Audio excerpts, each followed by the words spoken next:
meant to get the town crier, but I forgot again. Matthew Dickerson, the Mayor of Dubbo Regional Council. We should bring that back, should we? The town Yeah. crier. I like that concept. You like the town crier? Yeah, I would want to do it. Well, Ken Keith's brother's the town crier. Is he really? Yeah. There you go. So Ken's up with the modern stuff as well. Trundle Festival's gone. What's happened to Dream? It's turned into a nightmare, Matthew. Well, yeah, that's a very good pun. I like it, Richard. But Easy. don't forget, we've had Dream components. So we had Zoocoustic, we had the Seafood Festival. So we've had components of Dream. The main thing, though, the Dream Lantern Parade, which is a big thing. That was a newie.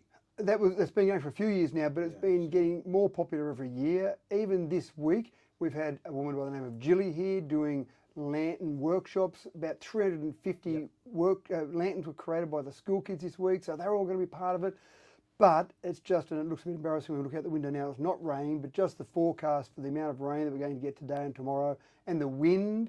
So we had to make a decision somewhere, and in the end it was, well, we need to be a bit safer because we've got people who are going to travel from all around the region to come here for the day.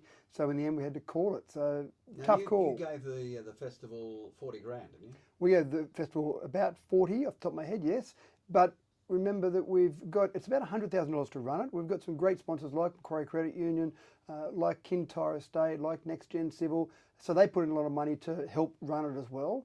And then the state government this year came along and gave us a couple $100,000 plus to do things like Sky Castle, which has been incredibly popular.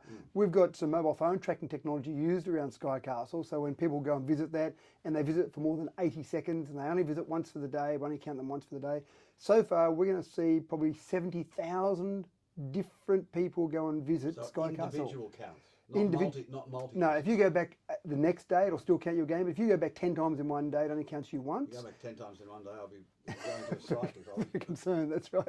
But that's been a great thing. So that's, again, all this money that's come in for Dream this year. I think it's value for money for the council and the residents.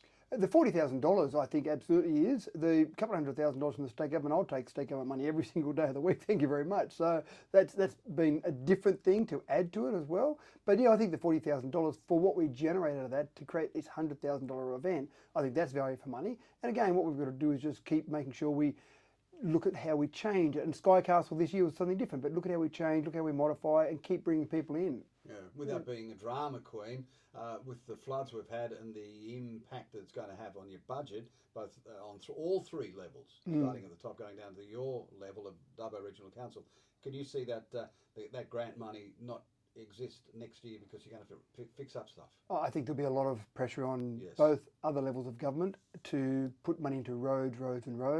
We're going to a conference this weekend, going across 4 councils are going across on Sunday to the annual local government New South Wales conference. And I've looked at the agenda for that, and there's 144 motions to be discussed and debated. And not the majority, but probably 30 odd of those are related to roads and funding. So you've got a fairly big focus across the state on funding and roads in particular. That money's got to come from somewhere, which will probably mean there's pressure on other avenues to maybe dry up a little bit. Yeah, or is the upcoming state election going to give you a lever to get money? It does. There's always an ability to try and get some extra money or get some promises for extra money out of both sides of government. But ultimately, you can promise what you like.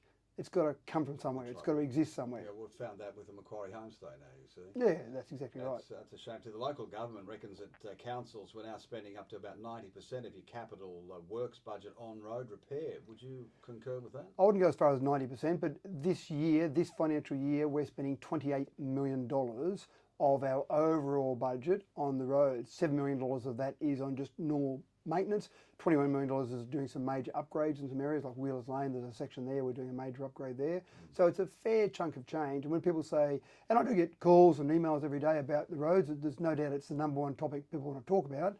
And they do say, what are you doing about it? Well, we're spending $28 million, but it's not enough. And we've talked before about that backlog, $40 million backlog before these latest rain events. Yep. So what would it be now? Isn't it? Yeah, it would be maybe $50 million now. There's a lot of work to be done. And we're trying to come up with some creative, innovative ways to try and fix some of that. Plastic road. It may be concrete roads. They're more expensive, but they last longer. I mean, Armidale's solution has been to go out to the community and ask for a 50% rate rise. That's a pretty drastic solution. I don't think we need to do that, but I think we need to look at other things we can do for funding and work out different things we can do. And that's a real challenge for councillors. Yeah, that's it too.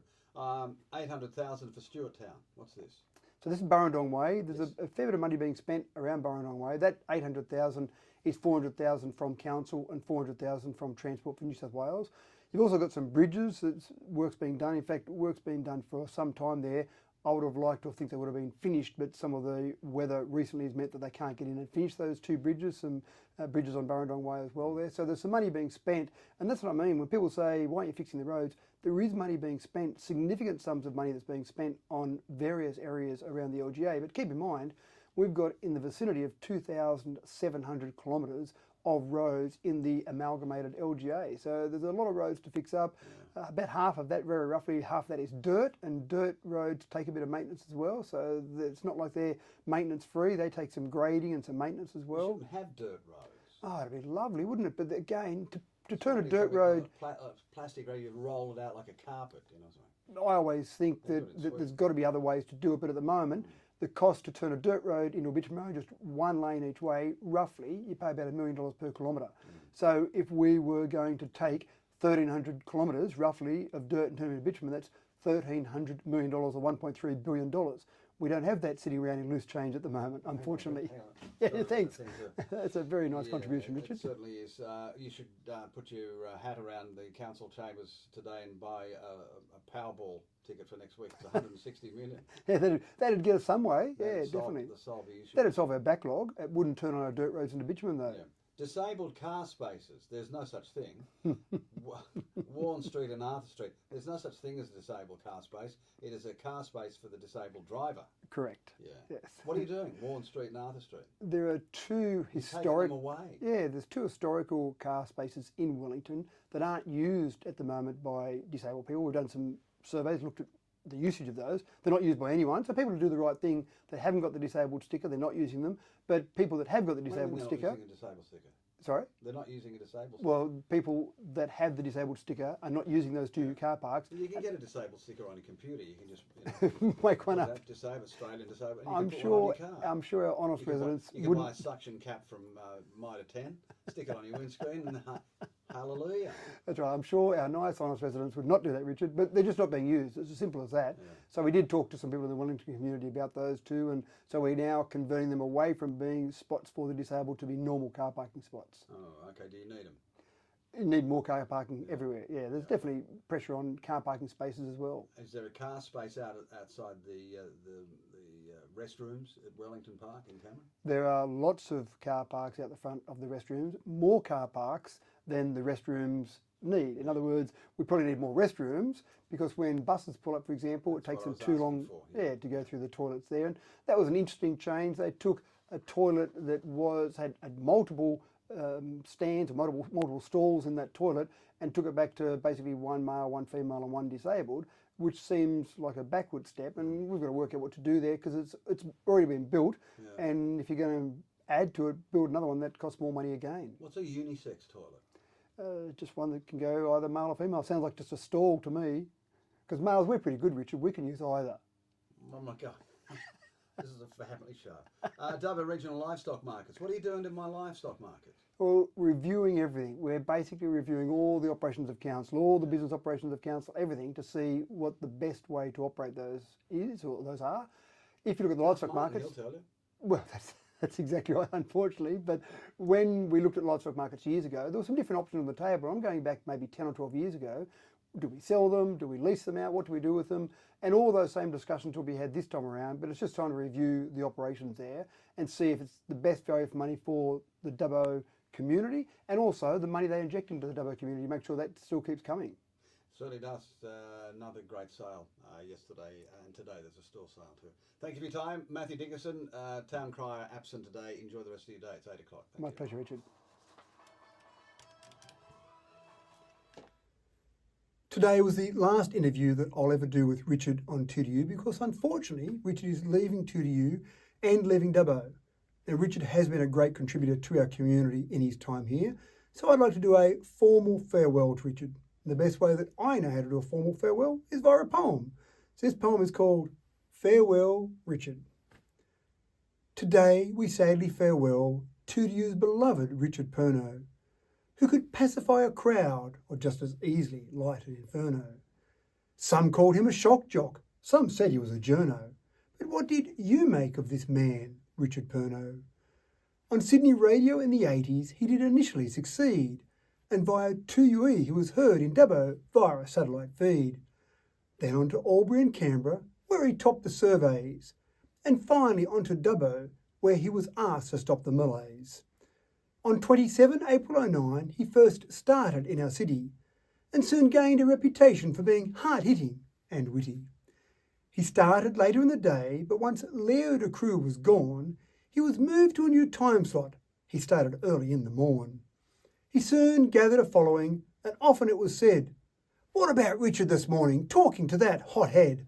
Or politicians, or royalty, or just someone who done good?" To him it didn't matter if they were from Dats or Hollywood. The people, they listened, they hung off every word, and Richard would keep asking questions, never undeterred. And when he asked for support to rally behind a cause, his listeners fell in behind with more support than Santa Claus. He moved the political needle and helped the South be saved, and called out the actions of anyone who was badly behaved. He certainly ruffled some feathers, as only a good radio man can, but topped Dubbo's ratings again and again and again. He's now off to Tassie to live a life that is spirited and carefree. I hope the listeners are ready for Richard's special style of repartee. Richard, Dubbo will certainly miss hearing you on the radio, painting your verbal imagery with the skill of Michelangelo. On behalf of your listeners, I would like to thank you for what you've done and wish you the greatest of success as you ride off into the sun. No matter where you go, whether it be Tassie or Paris or Rome, we'd like you to think of Dubbo as your true spiritual home.